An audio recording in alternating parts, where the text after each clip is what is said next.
Thank you very much, Bei. Indeed, traditional sports and games are very close to the heart of TAFISA and to the heart of its members, because they represent another form of movements and other forms of movement cultures that can get people to be active.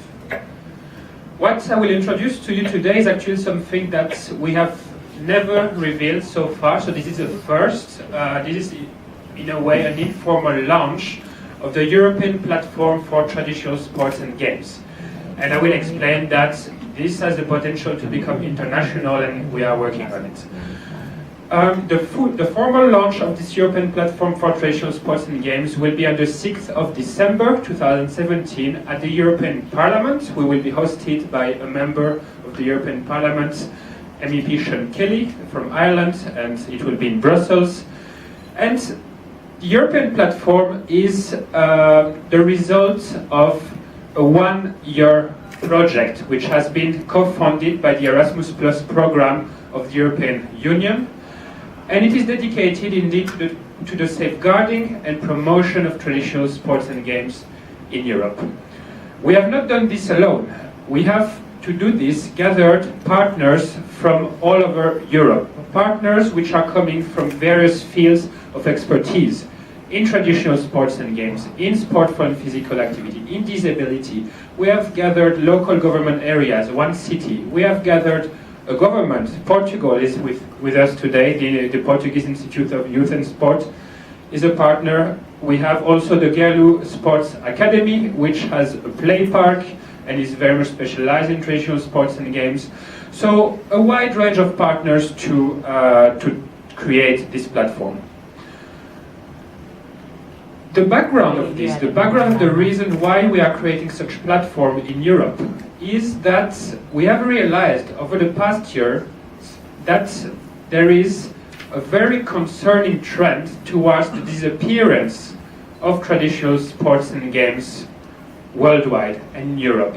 Traditional sports and games tend not to be played as much as they used to in the streets as our grandparents maybe used to do in their youth.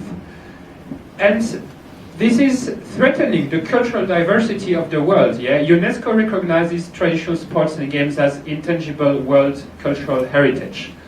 And traditional sports and games, therefore, are very significant to our societies, not only from a sport point of view, from the point of view of the ludodiversity, yeah? The diversity of sports, of movements that we can practice in the everyday life, but also in terms of cultural heritage. Yeah? Traditional sports and games are also about culture. It's about our roots to our local areas. It's about sometimes costumes, music, traditions. It is a whole concept in a way. This englobes a lot of characteristics which are close to the people. And of course, traditional sports and games can have an impact on sportful participation and physical activity participation, as sometimes some people who are not necessarily interested in competition or in modern sports, such as football or basketball, might be attracted to other kinds of movement. So time, we believe, has come to take action, and this is why TAFISA and the project partners, I forgot to mention Sport Friesland, which is organizing the TAFISA Europe Games next year, and we will have a presentation later. We are taking action, and we are creating this platform. We have not created the platform from scratch. We have had quite a lot of preliminary activities to understand whether indeed there is a need to create such entity and what this entity should do. So we have studied what is the current situation of traditional sports and games in Europe from the point of view of policy, of research and practice. We have identified key issues, key opportunities to formulate priorities and recommendations, and finally come to the conclusion that yes, there is a need to create such platform. At policy level, if you look from the national point of view, we have released a survey to national policy makers and decision makers in Europe. This means usually ministries of sports or national Olympic committees. We have asked them questions, and the results are very eye-opening in regards to how traditional sports and games are concerned from policy point of view. And what I introduce now could be very well also extrapolated for the world, and maybe we will have the chance to extend this survey to other continents in the year to come. What we have found out, and this is positive, is that traditional sports and games, in 69% of the cases, we have 18 countries in Europe who answered, in 69% of those 18 countries, TSG, traditional sports and games, are part at some areas of school curriculums, and this is positive. But what is very, very concerning, then when we come to policy, is that only 35% of European countries include traditional sports and games in their national policy papers, national sports plans, sport laws, or others. And the proportions of the policymakers, ministries, and NOCs that specifically reference traditional sports and games in their objectives are only 9% to do so. And we can go farther, yeah? Only 30% of those decision makers at national level in Europe are providing incentives to promote and safeguard traditional sports and games. And half of them only are providing structural or occasional funding or are recognizing federation of traditional sports and games. So there's a lot of work to do. And this is really a base that has been quite eye-opening for us. At international level, if we have a look, we studied policy papers at international and European level, at UNESCO, but also at European Union level and at the Council of Europe.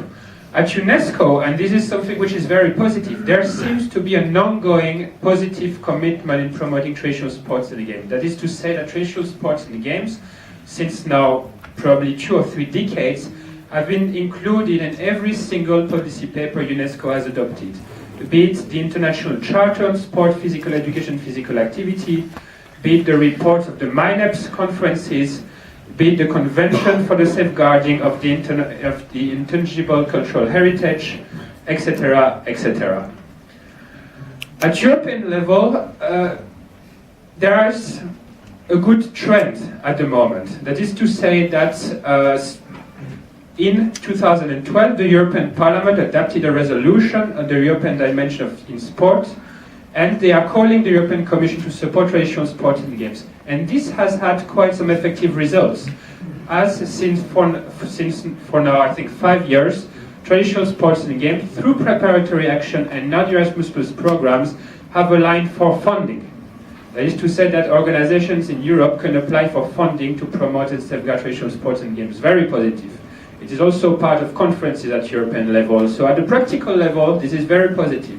However, we have not identified, apart from this resolution, any policy paper referencing traditional sports and games, which poses the question whether, on the long term, this will be sustainable, because we want, of course, traditional sports and games to be included in the policy papers and in the laws of EU.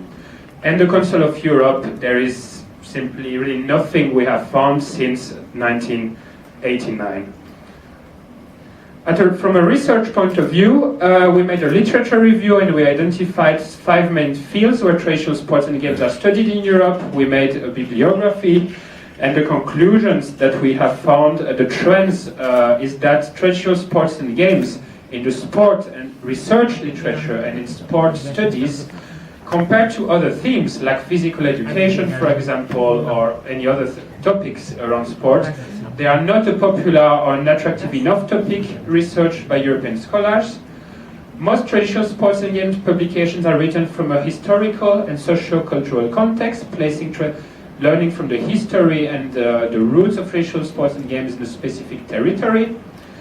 It is a topic which is barely touched by Eastern European countries, and there is a lack of literature on traditional sports and games as a tool to achieve wider benefits, like participation in sport for physical activity or physical education.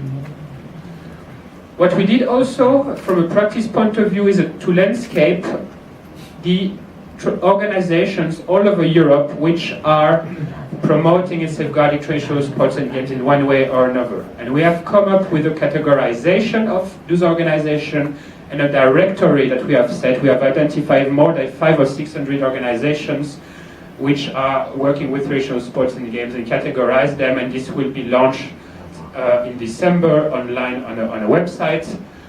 And we have also made a landscape of the types of traditional sports and games practice, good practices. What is working when we promote sport and traditional sports and games? What could we transfer? What can we use to revive them? The conclusions from this study, from policy, research, or practice point of views, are that the key issues nowadays faced by traditional sports and games in Europe is that they are often misunderstood. There is at the moment in Europe no common understanding of what they are, what is the state of play. And sometimes when we talk about traditional sports and games, some of the respondents of the survey understood basketball or football, when we mean those games which are coming from the roots of a country or which are part of the culture of a country.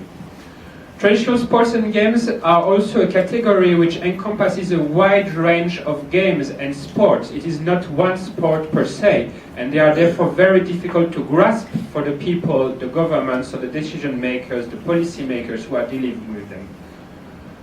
Traditional sports and games also have their own codes, and they cannot be compared per se to modern sports. In a way, traditional sports and games are not only about sport, they are also about culture. And this is another element that makes them difficult to grasp for policymakers because they do not know where to put them in their clusters in a way. There is a lack of recognition, of visibility, of funding of traditional sports and games, also a lack of professionalism and a decrease of the number of players. To answer to this, our recommendations are to launch a European platform for traditional sports and games, to treat traditional sports and games as a topic, as a subject on its own right, not as part only of sport and culture, but to recognize them as something which is valuable and where policy and action is needed. It is also not only sufficient anymore to safeguard traditional sports and games, to put them behind glass in a museum. One has to be innovative, to get out of the box and to think out of the box and to promote, rejuvenate and propagate them through innovative actions. We have to adopt an approach to promote them that embraces the richness, the diversity and the local background of traditional sports and games. It is not possible to adopt a uniform and standardized approach, and this is something that we have learned from this 1 year of studies. And of course, very important is for policymakers worldwide to include traditional sports and games as part of their policy papers and school curriculums. We have finalized the report, which will be published and available on tsgplatform.org from the 6th of December, and you will be welcome to learn more about this. To finish my presentation, the platform's vision and mission, so as we will launch it on the 6th of September, is to safeguard and promote TSG as a subject indeed on its own right, and to capitalize on the potential of traditional sports and games to increase participation in sport for all and physical activity Europe-wide. The vision, a united Europe, eternally rich and diverse in traditional sports and games, and the mission will be not to represent traditional sports and games organization, not to represent a movement, but to serve as a hub, as a facilitator, as an expert organization which is there to help traditional sports and games organizations, to help governments, to help policymakers to understand what we are talking about and what they can do. So we will see very much ourselves as a hub and facilitators. The target groups, of course, the public authorities and decision makers at all levels of government, the research field and the practice field. We want to help, of course, organizations at all levels to safeguard and promote traditional sports and games. Our activities, of course, to sustain a website that makes all relevant information about traditional sports and games in Europe accessible. We have, as a main result of this project, managed now to put forward a state of play. That is to say, now we cannot say anymore that we do not know what is the overall situation of traditional sports and games in Europe. The state of play is there. It is about promoting it, making it known, and putting it on the agenda of various decision makers at all levels in Europe.